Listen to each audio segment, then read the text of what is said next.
दोस्तों, साइंस भी हजरत मोहम्मद सल्लल्लाहु अलैहि वालिहि वसल्लम का पता पूछ रही है। आप सल्लल्लाहु अलैहि वालिहि वसल्लम ने बैतुल खला में थूकने से क्यों मना फरमाया? आज की जदीद साइंसी तहकीक ने फरमुदात नबवी सल्लल्लाहु अलैहि वालिहि वसल्लम की हक्कानियत को साबित कर दिया है। नाज़रीन, आप सल्लल्लाहु अलैहि वालिहि वसल्लम ने फरमाया, फज्र, इशराक, असर, मगरिब और इशा के दौरान सोने से बाज रहा करो।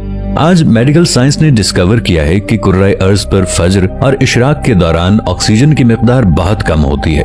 अगर हम इस वक्त सो जाएं तो हमारी तबीयत में बोझलपन आ जाता है। हम आहिस्ता आहिस्ता चिड़चिड़े और बेजार हो जाते हैं। असर से मगरिब और मगरिब से इशा के दरमियान ऑक्सीजन कम से कम तर होती चली जाती है। हम अगर इस वक्त सो जाएं तो हमारा जिस्म ऑक्सीजन की कमी का शिकार हो जाता है और हम 10 मुख्तलिफ बीमारियों में मुब्तला हो सकते हैं। इन 10 बीमारियों में दमा भी शामिल है। लिहाजा ये औकात सो कर ना गुजारें, आप पूरी जिंदगी सेहतमंद रहेंगे। आप सल्लल्लाहु अलैहि वालिहि वसल्लम ने फरमाया कि बदबूदार और गंदे लोगों के दरमियान ना बैठा करो। ये हुक्म भी हिकमत से लबालब है। बदबू इंसान को डिप्रेस करती है, जबकि खुशबू हमारी तवानाई में इजाफे का बाइस बनती है। इंसान अगर रोजाना 10 मिनट बदबूदार और गंदे लोगों में बैठना शुरू कर दे तो ये 20 दिनों में डिप्रेशन का शिकार हो जाएगा। आप सल्लल्लाहु अलैहि वालिहि वसल्लम ने शायद इसीलिए हमें बदबूदार लोगों से परहेज का हुक्म दिया था। आप सल्लल्लाहु अलैहि वालिहि वसल्लम ने फरमाया कि उन लोगों के दरमियान न सोएं जो सोने से पहले बुरी बातें करते हैं। ये फरमान भी हिकमत के ऐन मुताबिक है। आज साइंस ने डिस्कवर किया कि नींद से कबल हमारी आखिरी गुफ्तगू हमारे ख्वाबों का मौजू होती है और ये ख्वाब हमारे अगले दिन का मूड तय करते हैं। हम अगर बुरा सुनकर सोएंगे तो हम बुरे ख्वाब देखेंगे और हमारे बुरे ख्वाब हमारे आने वाले दिन का मूड बन जाएंगे। हम ख्वाबों के तय करदा मूड के मुताबिक दिन गुजारते हैं। चुनाचे नींद से कबल हमारी आखिरी महफिल अच्छी होनी चाहिए तो ही हमारा अगला दिन अच्छा गुजरेगा। आप सल्लल्लाहु अलैहि वालिहि वसल्लम ने फरमाया कि बाएं हाथ से ना खाओ। ये फरमान भी ऐन साइंस है। हमारे दिमाग के दाएं और बाएं हिस्से मुस्बत और मनफी होते हैं। यानी जब हम दाएं हाथ से खाते हैं तो हमारी सोच मुस्बत होती है और जब हम अपने बदन को बाएं हाथ से खिलाते हैं तो हमारी मनफी सोच ताकतवर होती चली जाती है। आप मुशाहिदा कर लें, आपको बाएं हाथ से खाने वाले अक्सर लोग मनफी मिलेंगे। ये हमेशा आपको शक्को शिकायत, गीबत और दूसरों को नुकसान पहुंचाते नजर आएंगे। आप सल्लल्लाहु अलैहि वालिहि वसल्लम ने फरमाया कि मुंह से खाना निकालकर ना खाओ। तहकीक से इस फरमान की भी हिकमत सामने आती है। हमारे मुंह में 10 करोड़ से 1 अरब तक बैक्टीरियाज मौजूद होते हैं। ये बैक्टीरिया मोहलिक जरासीम बन जाते हैं। ये जरासीम हमारे खाने में मिल जाते हैं। ये खाना जब मैदे में जाता है तो मैदे के गुदूद इन जरासीम को मार देते हैं और ये खत्म हो जाते हैं। लेकिन जब हम जरासीम मिले खाने को मुंह से निकाल लेते हैं तो इन जरासीम को ऑक्सीजन मिल जाती है।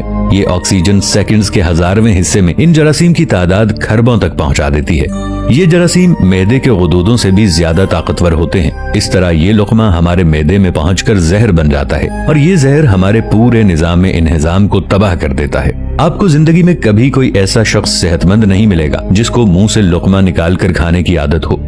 आप सल्लल्लाहु अलैहि वालिहि वसल्लम ने फरमाया कि हाथ की उंगलियों को चटखाया ना करो।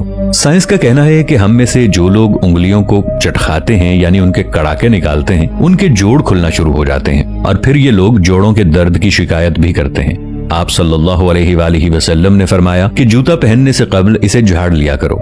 हमारी जिंदगी के आम वाकयात में कीड़े मकोड़े, बिच्छू, छिपकलियां और छोटे सांप हमारे जूतों में पनाह ले लेते हैं। हमारे बच्चे भी जूतों में कील, कांटे या ब्लेड वगैरह फेंक देते हैं। तो जब हम जूता पहनते हैं तो हमारे पांव जख्मी हो जाते हैं या फिर कीड़े मकोड़े हमें काट लेते हैं। लिहाजा जूता पहनने से कबल इसे झाड़ लेना चाहिए। आप सल्लल्लाहु अलैहि वालिहि वसल्लम ने फरमाया कि नमाज के दौरान आसमान की तरफ ना देखो। ये फरमान भी दुरुस्त है। आसमान में एक वसात है। ये वसात हमेशा हमारी तवज्जो खींच लेती है। हम जब भी आसमान की तरफ देखते हैं तो हमारी तवज्जो बढ़ जाती है। हमें तवज्जो वापस लाने में ठीक ठाक वक्त लगता है, जबकि नमाज के लिए यकसुई दरकार होती है। हम जब नमाज के दौरान आसमान की तरफ देखते हैं तो हम सजदे और रुकू भूल जाते हैं। ये फॉर्मूला तख्लीकी कामों के लिए भी अहम है। अगर कोई लिखारी लिखते हुए, मुसव्विर तस्वीर बनाते हुए और मूसीकार धुन बनाते हुए आसमान की तरफ देखें तो उनका तसलसल टूट जाता है। ये अपना काम मुकम्मल नहीं कर पाते। शायद यही वजह है कि दुनिया का ज्यादातर तख्लीकी काम बंद कमरों में मुकम्मल हुआ। अंबिया, औलिया और बुजुर्गाने दीन ने भी बंद जगहों पर अल्लाह से लो लगाई। آپ صلی اللہ علیہ وآلہ وسلم نے فرمایا کہ رفع حاجت کی جگہ مطلب ٹوائلٹ میں مت تھوکو۔ یہ حکم اپنے اندر دو حکمتیں رکھتا ہے۔ بیت الخلاء میں تھوکنے سے بعد میں آنے والوں کو بھی تکلیف ہوتی ہے، اور دوسرا ٹوائلٹس میں لاکھوں قسم کے جراثیم ہوتے ہیں۔ ہم جب تھوکنے کے لیے منہ کھولتے ہیں تو یہ جراثیم ہمارے منہ میں پہنچ جاتے ہیں، اور پھر یہ ہمارے لعاب میں یعنی تھوک میں پرورش پاتے ہیں۔ یہ معدے اور پھیپھڑوں میں پہنچتے ہیں، اور پھر یہ ہمیں بیمار کر دیتے ہیں۔ آپ کو یہ جان کر حیرانی ہوگی کہ ہماری ناک جراثیموں کو پھیپھڑوں تک نہیں جانے دیتی۔ ہماری ناک سے صرف کیمیکل جسم میں داخل ہوتے ہیں۔ جراثیم زیادہ تر منہ سے بدن میں اترتے ہیں، اور ان کا بدن میں داخل ہونے کا سب سے بڑا ذریعہ بیت الخلاء یعنی ٹوائلٹس ہوتے ہیں۔ چنانچہ آپ ٹوائلٹ میں لمبی لمبی سانسیں لینے، تھوکنے، گانا گانے، آوازیں دینے اور موبائل فون پر بات کرنے سے پرہیز کریں، آپ کی صحت اچھی رہے گی۔ نبی کریم صلی اللہ علیہ وآلہ وسلم نے فرمایا کہ لکڑی کے کوئلے سے دانت صاف نہ کرو۔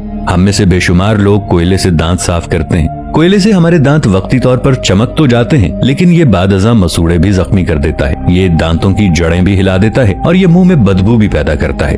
لکڑی کا کوئلہ تو سیدھا سیدھا کاربن ہے، یہ ہائیجینک بھی نہیں ہوتا۔ آپ صلی اللہ علیہ وآلہ وسلم نے فرمایا کہ ہمیشہ بیٹھ کر کپڑے تبدیل کیا کرو۔ اس میں مصلحت یہ ہے کہ ہم میں سے اکثر لوگ شلوار، پتلون یا پاجامہ پہنتے وقت اپنی ٹانگ پھنسا بیٹھتے ہیں اور گر پڑتے ہیں۔ ہم میں سے ہر شخص زندگی میں کبھی نہ کبھی اس صورتحال کا شکار ضرور ہوتا ہے۔ بالخصوص بڑی عمر کے افراد کو اس حوالے سے احتیاط برتنا چاہیے۔ آپ صلی اللہ علیہ وآلہ وسلم نے فرمایا کہ اپنے دانتوں سے سخت چیز مت توڑا کرو۔ ہم لوگ اکثر بادام، اخروٹ یا نیم پکا گوشت توڑنے کی کوشش میں اپنے دانت توڑوا بیٹھتے ہیں۔ دانت زندگی کا اہم ترین حصہ ہے، شاید اسی لیے آپ صلی اللہ علیہ وآلہ وسلم نے دانتوں کو سخت چیزوں سے بچانے کا حکم دیا۔ ناظرین، نبی کریم صلی اللہ علیہ وآلہ وسلم نے ساری زندگی سادگی سے گزاری۔ رہن سہن میں سادگی، اوڑھنے بچھونے میں سادگی، لوگوں کے ساتھ میل جول اور رکھ رکھاؤ میں سادگی۔